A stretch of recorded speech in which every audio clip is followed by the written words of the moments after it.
Ons lees vervolgens uit Johannes 4 vers 43 tot 54. Na die 2 dae het Jesus daarvandaan na Galilea vertrek. Hy het immer self getuig dat 'n profeet nie in sy eie vaderland eer ontvang nie. Toe hy in Galilea aankom, het die Galileërs hom ontvang, omdat hulle alles gesien het wat hy gedurende die feesviering in Jerusalem gedoen het. Hulle het immer self ook die fees bygewoon. Hy het toe weer vertrek na Kana in Galilea, waar hy die water wyn gemaak het. In Kapernaum was daar 'n sekere koninklike amptenaar wie se seun siek was. Toe hy hoor dat Jezus van Judea af na Galilea gekom het, het hy na hom gegaan en gesmeek dat hy moet afkom en sy seun gesond maak, want hy het op sterwe gelê. Jezus het toe vir hom gesê, as julle nie tekens en wonders sien nie, sal julle nooit glo nie. Die koninklike amptenaar sê vir hom, meneer, kom tog voordat my kindjie sterf. Jezus sê vir hom, gaan, jou seun leef. Die man het Jezus se woorde geglo en gegaan. Terwyl hy nog op pad was, het sy dienaars hom tegemoet gekom en vertel dat sy kind leef. Hy het toe by hulle navraag gedoen oor wanneer hy beter begin word het. Hulle sê toe vir hom, gister teen die 7de uur het die koors hom verlaat.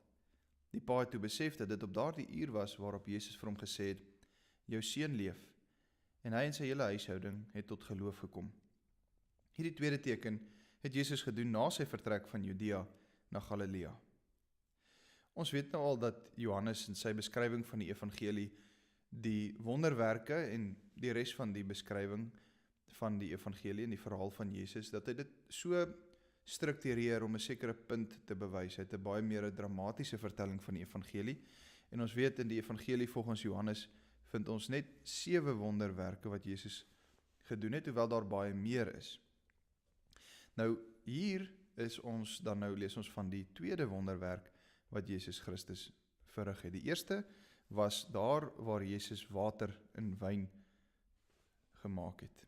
En ons weet ook die doel van hierdie tekens was om die heerlikheid, en dit is steeds, om die heerlikheid van Jezus Christus te openbaar, dat hy die seun van God is. Nou, Jezus het nou van die manier hoe Johannes dit hier struktureer, die volgorde vir ons weergee, is hy het nou eers vir ons vertel van Jezus, van die gebeurtenis toe Jezus in Samaria was. En nou lees ons van 'n volgende gebeurtenis waar Jezus in Galilea is. En dan in hoofstuk 5 gaan ons lees waar Jezus in Judea is.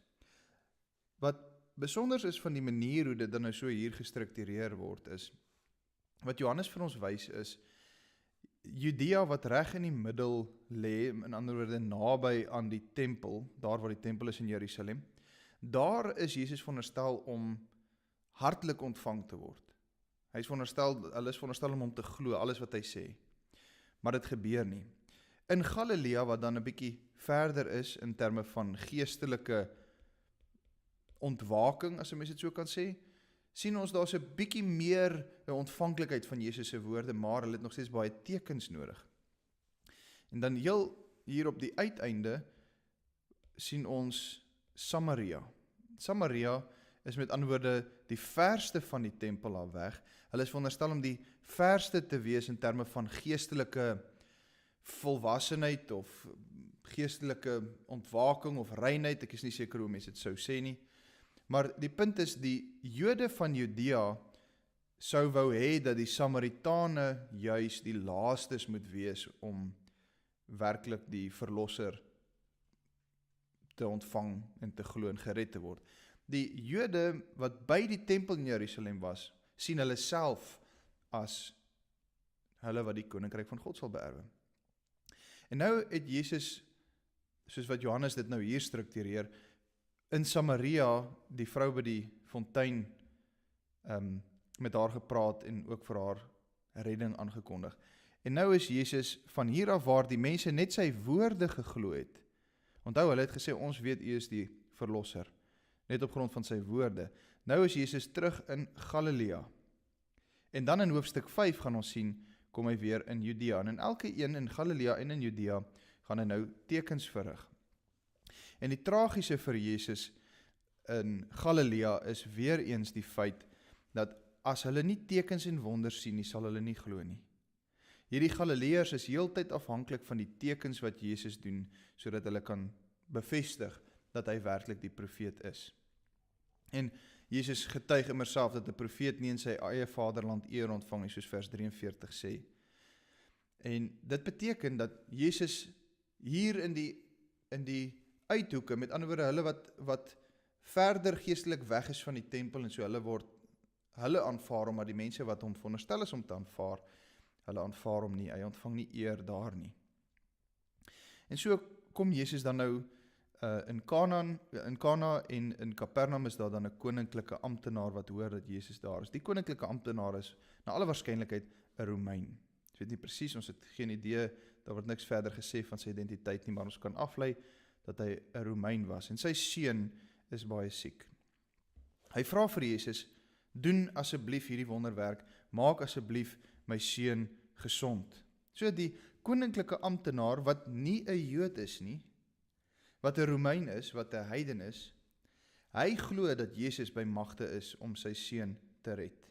Kom tog, voordat my kind sterf, pleit hy by Jesus. En Jesus sê net hierdie enkele woorde, gaan jou seun leef. Die man het Jesus se woorde geglo. Iets aangrypend gebeur weer eens hier, net soos met die vrou by die fontein. Hier het ons die Romein, en hy glo die woorde van Christus. Die redding is ook vir hom. Die oes wat ingesamel word is duidelik. Hierdie Romein, hierdie heiden, hierdie nie-Jood, hy is ook deel van die verlostes. Terwyl hy nog op pad is, begin die kind weer lewe. En hy kan dit bevestig, is omtrent teen 1 uur die middag, die 7de uur, volgens die Joodse tydsberekening, het die koors hom verlaat, so hy kan verifieer, hy kan die feite bymekaar sit. Dit was werklik soos toe Jesus gesê het, jou seun leef, toe het hy begin gesond word. Die koninklike beampte kan die legkaart bymekaar sit. Hy weet, dit is definitief op daardie oomblik toe Jesus gesê het, jou kind leef, toe het hierdie wonderwerk begin plaasvind. En hy en sy hele huishouding het tot geloof gekom. Nie net die koninklike beampte nie, maar hy het vertel vir sy hele huishouding en elke een van hulle is gered. Hierdie tweede teken het Jesus gedoen na sy vertrek van Judea na Galilea. Wat hier gebeur is ons sien dat die teken nodig is vir die Galileërs, die mense in Galilea om te glo. Maar spesifiek word hierdie teken dan gedoen op grond van die geloof wat daar in die koninklike beampte is. Die koninklike beampte het Jesus se mag geglo dat Jesus kan red. En Jesus het hom ook gevra, of althans Jesus het vir hom gesê, jou seun leef. En onmiddellik daarna lees ons in vers 50, die man het Jesus se woorde geglo. En eers daarna dit geverifieer. Hy het eers geglo, daarna geverifieer. Eers geglo en daarna die uiteinde van die teken gesien. So die eerste teken in Kana, waar Jesus water in wyn verander het, sien ons Jesus se mag oor aardse elemente, kan ons maar sê, soos water en wyn. Hier sien ons in die tweede teken, Jesus se almag ook oor iets soos siekte, maar in besonder, Jesus genees hierdie seun van 'n ver afstand af. Jesus is nie eers daar nie, hy spreek net die woorde, hy sê, jou seun leef, gaan, jou seun leef, en dit is so. So, Johannes wys vir ons die krag en die almag van Jesus Christus, en dit begin by teken nommer 1 in Kana. En dan gaan dit al hoe meer toeneem, ons gaan uiteindelik by teken nommer 7, gaan ons sien wat die groot uiteinde is, ons sien die grootste krag en mag van God, veral by teken nommer 7. Maar Johannes is besig om dit alles vir ons so te laat opbou, sodat ons uiteindelik by teken nommer 7 die groot mag en krag van God sal sien.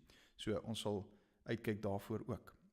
Hier is ons vir nou by teken nommer 2, ons sien Jesus se mag oor die siekte en hy genees selfs van 'n afstand af.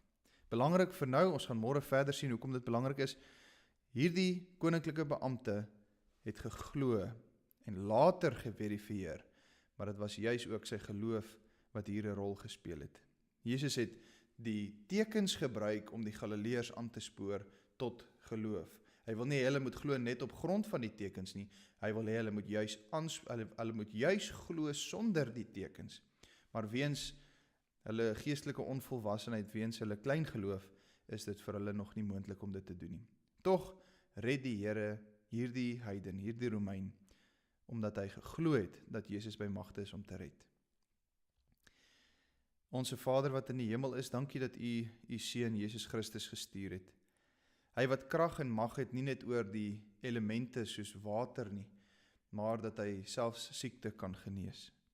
Dankie ook dat U geloof gee, nie net vir een sekere groep mense nie, maar dat geloof vir almal is, dat redding vir almal is, vir almal wat in U glo. Amen.